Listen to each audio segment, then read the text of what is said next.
তিনিই সেই মহান ব্যক্তি যিনি দারিদ্র্যের অন্ধকারে আলোর দ্বীপ জ্বালিয়েছেন, যিনি সমাজের অবহেলিত ও নিপীড়িতদের কাছে পৌঁছে দিয়েছেন সম্ভাবনার এক নতুন দিগন্ত। তার চিন্তাধারায় বুনেছেন সামাজিক ন্যায় বিচার আর মানবতার বাণী। তিনি ডক্টর মোহাম্মদ ইউনূস। শুধু একজন অর্থনীতিবিদ নন, বরং এক বিশ্ব নাগরিক যার হৃদয়ে ছিল মানবতার জন্য অমিত ভালোবাসা। স্বাগতম আপনাকে জ্ঞানের রহস্যের আরেকটি নতুন ভিডিওতে। ডক্টর মোহাম্মদ ইউনূসের জীবন যেন এক কাব্যের মতো। বৈষম্যের বিরুদ্ধে সংগ্রাম, দারিদ্র্যের বিরুদ্ধে যুদ্ধ এবং মানবতার প্রতি গভীর নিষ্ঠা তার পথচলা এক অনুপ্রেরণার উৎস, যা আমাদের দেখায় কিভাবে একক প্রচেষ্টায় লক্ষ লক্ষ মানুষের জীবন পাল্টানো সম্ভব। আজ আমরা জানতে চলেছি এই মহান ব্যক্তির জীবনে নানা জানা অজানা গল্প সম্পর্কে। উনার জীবনের গল্প যেন একটি রোলার কোস্টারের মতো, কখনো উত্থান কিংবা কখনো পতন। চলুন আমরা উঠে পড়ি সেই রোলার কোস্টার রাইডে এবং জেনে আসি তার অসাধারণ গল্প সম্পর্কে। প্রফেসর ডক্টর মোহাম্মদ ইউনূসকে কটুভাবে সুদখোর ডাকা হয়ে থাকে বারবার, কিন্তু মজার বিষয় হচ্ছে মোহাম্মদ ইউনূসকে যারা পছন্দ করেন তাদের বেশিরভাগও জানেন না যে মোহাম্মদ ইউনূসের সুদের ব্যবসা নেই। গ্রামীণ ব্যাংক তার নিজের প্রতিষ্ঠিত প্রতিষ্ঠান হলেও গ্রামীণ ব্যাংকে তার 1 টাকার মালিকানা বা শেয়ার নেই, কখনো ছিলও না। এমনকি এখান থেকে তিনি কোনো আয়ও করেন না। ভিডিওতে আমরা এই বিষয়ে আরও বিস্তারিত জানতে পারবো। ডক্টর মোহাম্মদ ইউনূস 28 জুন 1944 সালে চট্টগ্রাম জেলার হাটহাজারী উপজেলার বাতুয়া গ্রামে জন্মগ্রহণ করেন।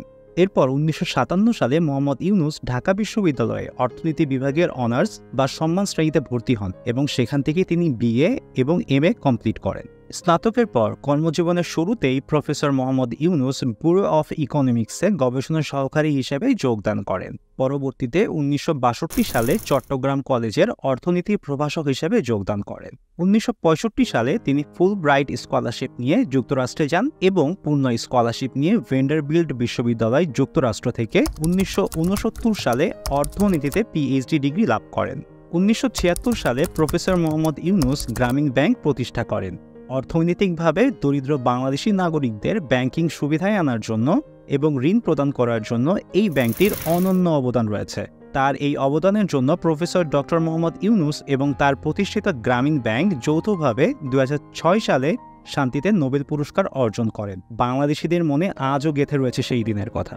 সেদিন ছিল শুক্রবার, একটি রৌদ্রোজ্জ্বল সুন্দর দিন। 2006 সালের 13 অক্টোবর ওই বছরের নোবেল শান্তি পুরস্কার প্রাপকের নাম ঘোষণা করে নরওয়ের নোবেল পিস প্রাইজ কমিটি। পুরস্কার পান বাংলাদেশের ক্ষুদ্র ঋণের জনক ডক্টর মোহাম্মদ ইউনূস ও উনার প্রতিষ্ঠিত গ্রামীণ ব্যাংক। দুপুরের পরপরই সবাই জেনে যায় সেই খবর।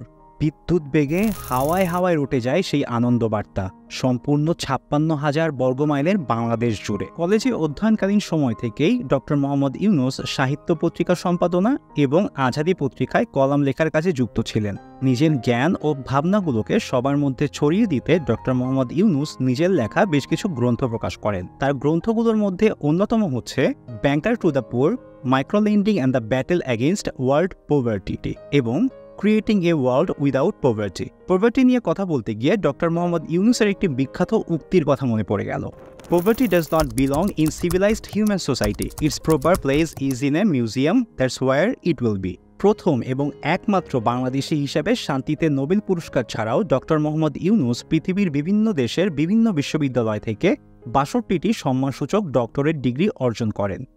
এছাড়াও তিনি যুক্তরাষ্ট্রের সর্বোচ্চ বেসামরিক সম্মাননা কংগ্রেশনাল গোল্ড মেডেল অর্জন করেন। ডক্টর মোহাম্মদ ইউনূস 10টি দেশ থেকে বিশেষ সম্মাননা সহ মোট 26টি দেশ থেকে 112টি পুরস্কার লাভ করেন। আমরা অনেকেই ডক্টর মোহাম্মদ ইউনূসের মুক্তিযুদ্ধে অবদানের কথা জানি না। 1971 সালের মুক্তিযুদ্ধের সময় ডক্টর ইউনূস তার মার্কিন জীবনের আরামের জগৎ ত্যাগ করে ফিরে এসেছিলেন বাংলাদেশে। তিনি মুক্তিযুদ্ধের পক্ষে সক্রিয় ভূমিকা পালন করেন এবং একই সাথে লন্ডন থেকে স্বাধীন বাংলা পত্রিকার মাধ্যমে মুক্তিযুদ্ধের পক্ষে জনমত গঠন করেন। শান্তিতে নোবেল বিজয়ী ডক্টর মোহাম্মদ ইউনূস ও তার প্রতিষ্ঠিত গ্রামীণ ব্যাংক বিশ্ববাসীর কাছে এতটাই জনপ্রিয় যে কানাডার 7ম শ্রেণীর জাতীয় পাঠ্যক্রমের অংশ হিসেবে তা পড়ানো হয়। গণিত, ইংরেজি ভাষা, ইতিহাস, বিজ্ঞান ও ভূগোল বিষয়ে জ্ঞান লাভ করার জন্য কানাডার 7ম শ্রেণীর শিক্ষার্থীদের জন্য একটি বই আছে যার নাম কমপ্লিট কানাডিয়ান কারিকুলাম গ্রেড 7। এই বইয়ের ইংরেজি অংশে নোবেল বিজয়ী ডক্টর মোহাম্মদ ইউনূস এবং তার প্রতিষ্ঠিত গ্রামীণ ব্যাংক সম্পর্কে একটি অংশে 2018 সালে যুক্ত করা হয়। ব্যক্তিগত জীবনে প্রফেসর ডক্টর মোহাম্মদ ইউনূস কোনো দলীয় রাজনীতি করেননি, তবে নোবেল পুরস্কার পাওয়ার মাত্র 5 মাসের মাথায় তিনি নাগরিক শক্তি নামক একটি রাজনৈতিক দল গঠন করতে চেয়েছিলেন এবং পরবর্তীতে এই প্রক্রিয়া থেকে সরেও আসেন। তবে 2007 সালে তত্ত্বাবধায়ক সরকারের প্রধান হওয়ার জন্য সেনাবাহিনীর পক্ষ থেকে প্রস্তাব পেয়েছিলেন ডক্টর মোহাম্মদ ইউনূস। সেবার তিনি এই প্রস্তাবটিও নাকচ করে দেন, যার ফলশ্রুতিতে নানান সময় প্রফেসর ইউনূসকে স্বৈরাচারী শেখ হাসিনা সরকারের রোষানলে পড়তে হয় এবং বিভিন্ন সময়ে তার বিরুদ্ধে 174টি মামলা দায়ের করা হয়। ভাবতে পারছেন, 174টি মামলা। সারা পৃথিবীতে 160টি ইউনিভার্সিটিতে ইউনূস সেন্টার আছে। ইউনিভার্সিটিগুলো তাদের নিজেদের উদ্যোগেই এই ইউনূস সেন্টার প্রতিষ্ঠা করেছেন। এর প্রধান কারণ হচ্ছে মাইক্রোফাইন্যান্স, যেটা তাকে এবং তার গ্রামীণ ব্যাংকে নোবেল শান্তি পুরস্কার এনে দিয়েছিল। ডক্টর মোহাম্মদ ইউনূসকে প্রায়ই কটুভাবে সুদখোর ডাকা হয়েছে এবং একই সাথে মজার ব্যাপার হচ্ছে, ডক্টর মোহাম্মদ ইউনূসকে যারা পছন্দ করেন তাদের বেশিরভাগও জানেন না যে মোহাম্মদ ইউনূসের সুদের ব্যবসা নেই। গ্রামীণ ব্যাংক তার নিজের প্রতিষ্ঠিত প্রতিষ্ঠান হলেও গ্রামীণ ব্যাংকে তার 1 টাকার মালিকানা বা শেয়ারও নেই, কখনো ছিলও না। ব্যাপারটি আপনাদের নিকট আশ্চর্যজনক মনে হতে পারে, কিন্তু এটিই সত্যি। ডক্টর মোহাম্মদ ইউনূসের মাইক্রোফাইন্যান্সের ধারণার মূল ভিত্তিই ছিল এটি: কেউই এই ব্যবসার মালিক হতে পারবে না, সম্পূর্ণ নন প্রফিট তথা অলাভজনক প্রতিষ্ঠান হিসাবে কাজ করবে। এটাকেই বলে সামাজিক ব্যবসা। নির্দিষ্ট কোনো মালিক নেই, জনগণই এর প্রকৃত মালিক। দেশের বাহির থেকে অনুদানের টাকা এনে গ্রামীণ ব্যাংক প্রতিষ্ঠা করেছিলেন ডক্টর মোহাম্মদ ইউনূস। নিজে এটি প্রতিষ্ঠা করলেও এই প্রতিষ্ঠানে তিনি তার 1 পয়সার মালিকানাও রাখেননি, বরং এর 25% মালিকানা সরকারের, বাকি 75%-এর মালিকানা গরিব মানুষের। নিজের প্রতিষ্ঠিত ব্যাংকে ডক্টর মোহাম্মদ ইউনূস মাত্র $300 বেতনে চাকরি করতেন।